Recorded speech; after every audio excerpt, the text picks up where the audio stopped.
it's Yumiko, and today I'm going to talk about my linen project. Um, I mentioned before in my previous video, I was trying to use my stash of fabrics, and I have some fabrics that are quite old. Originally, I thought this fabric maybe was from about 5 years back, but it's quite a bit more. Didn't have any idea what I was going to make, and now, 10 years later, I would really never buy something like this because it's too neutral, and I think it's harder for me to wear. So I thought, how am I going to use this? I want to move it on into something wearable. How do you take something that's very neutral and make it more exciting, right? Kind of a challenge. In the back of my mind, I always had this idea of some type of coat type dress, something lightweight, of course, a little bit of fullness and length, right? So originally I was thinking about making this pattern, and I'm kind of going through this because I think it's a good process to talk about, why you choose something and why it may or may not work. Before you get to your final solution, and take the time to do it because, you don't want to waste the fabric. And, sometimes it's good to wait. That's what I found with the fabrics that I've had for many, many years. And I didn't use it, but I just hung on to it. Often those turn out to be some of my favorite projects because I've thought long and hard about how it might work for me, right? This pattern, I was gonna make it, and I thought, in the end, it would be probably an okay dress, but it wouldn't really work open. I don't know why I was thinking that it would be like this coat kind of dress. So I kept looking through all the patterns, and then recently I saw this dress, Marcia Stalcia. I think it's a newish pattern.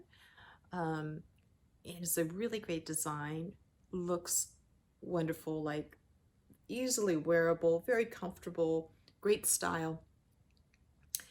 And I downloaded the PDF, tiled it together, made a pattern, ready to go. And then I said, nah, it's just not right. It's not what I want. So I'm ready for the, next fabric. I'm ready to make this, but it's not going to be with the linen. And so I kept thinking, yes, coat, duster coat. Looked on Pinterest, saw a lot of great shapes that were more classic, kind of rumpled, unstructured, no lining. And so I thought that would be great. That would be a great way to merge this very neutral fabric that could look kind of dowdy if you, find too basic of a pattern. But as a coat, mixing with other fabrics underneath, maybe that contrast or maybe that are similar, kind of that granny chic kind of look, who knows? I might try that. I thought, okay, a coat. Kept looking on, through the big four and also indie patterns. So not a lot of patterns with lapels. There's a lot of patterns with a shawl collar or flipped up kind of notch collar, or just more of a cardigan type. And I think one, because, everybody is much more casual. And number two is lapels could be a lot of work. And kept looking. Finally, I found the Rumana Coat, which is something I have wanted to make for a while. I was a little intimidated by it because I thought, oh, this could be difficult. But it was the perfect form. Just that contrast of something very classic and lean that, could be worn open, and this very neutral fabric. So it's not too overwhelming, like in the summertime or springtime when I wear it. I thought that would be perfect. It would be a great way to kind of have a really fun piece in the summer, where in Northern California here it gets pretty warm, and you really can't do much, right? You're wearing a lot of sleeveless and tank tops and dresses, but it's kind of nice to have something kind of a lightweight layering piece. So that's what I'm going to make with this fabric, unlined, and I'm going to do a Hong Kong binding with this fun fabric that I found in my stash. I had just enough. Um, I was going to buy binding, but you know, the package binding has a little bit of stiffness to it, and I wanted something that was really soft. So I just went ahead and made 1-inch bias binding, and it really didn't take that long with a rolling cutter and a board. I mean, I think I did it less than an hour. So um, don't be overwhelmed by that. It seems like a lot of work, but once you get going, it's great. So this is a little bit of an involved project. It'll be a multi-part video, and I am going to just focus on the areas that are challenging and show you my progress. So I hope this helps you if you're thinking about making it. Thank you so much for coming along. And please, if you like this, please click the like button and subscribe if you like these videos. Okay, here we go. So here you have the upper bodice pocket lining, the pocket, which I'm using this polka dotted fabric because I ran out of linen, the welt, and the lower part of the side, front.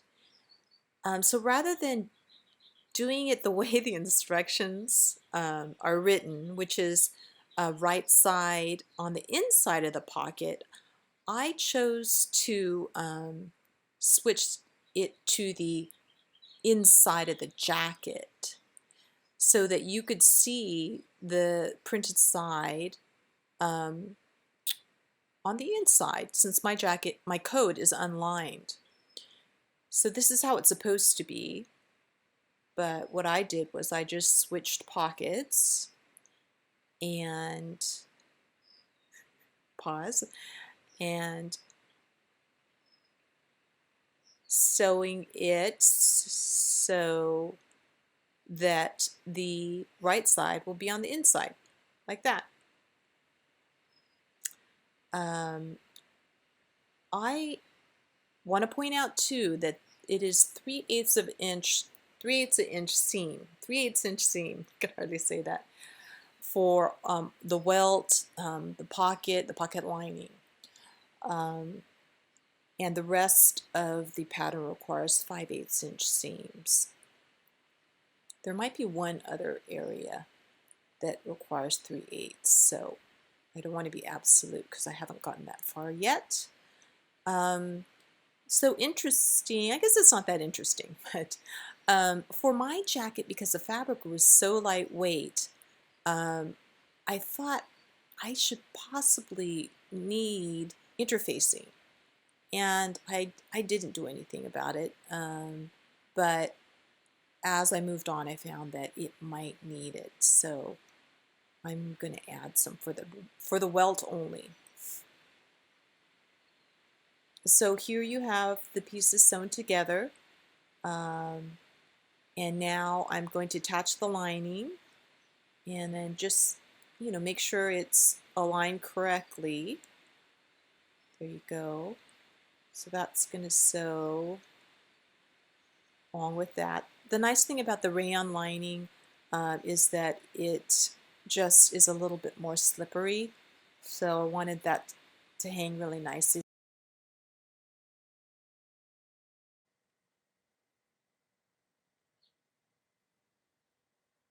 So when you're pressing those seams, press them both upwards so that when you fold down the welt halfway, you won't have that bulk there. See how that nicely aligns, and you have a thinner stacking of fabric if you do it that way. So you want to pin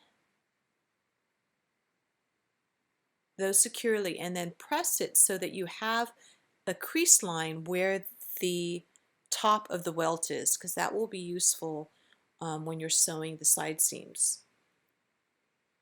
And also will be useful in telling you where to stop the stitching on this next step.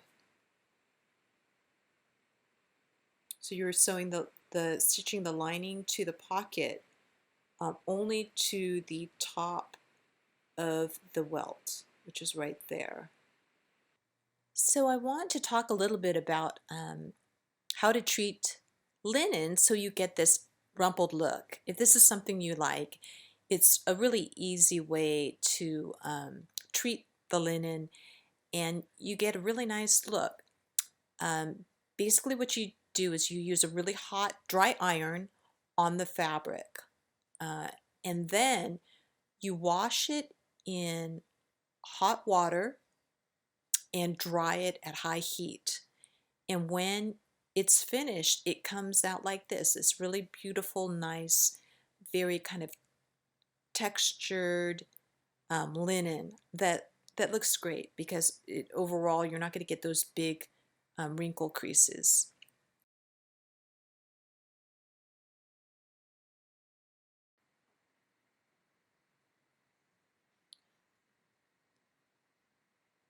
So now you have completed this front side panel. Everything's aligned.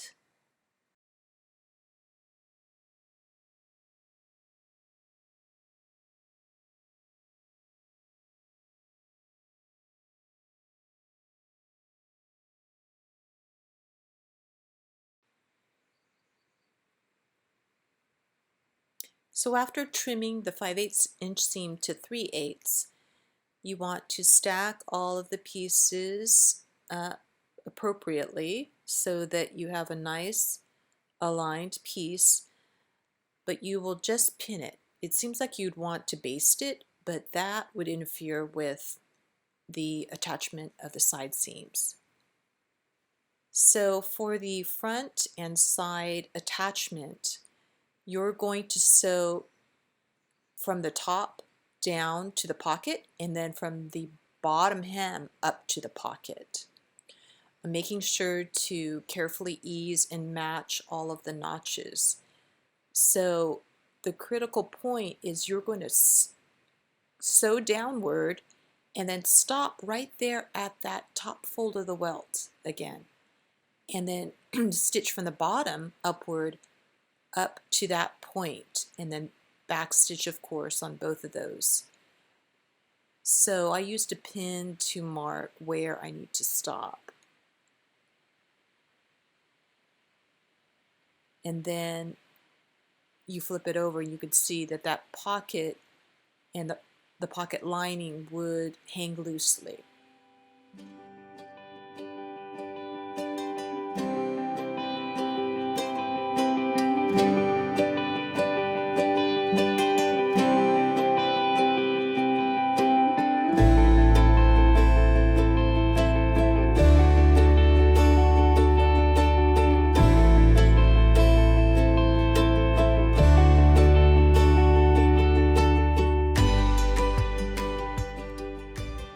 This is how far I've gotten. I'm really enjoying the Hong Kong binding.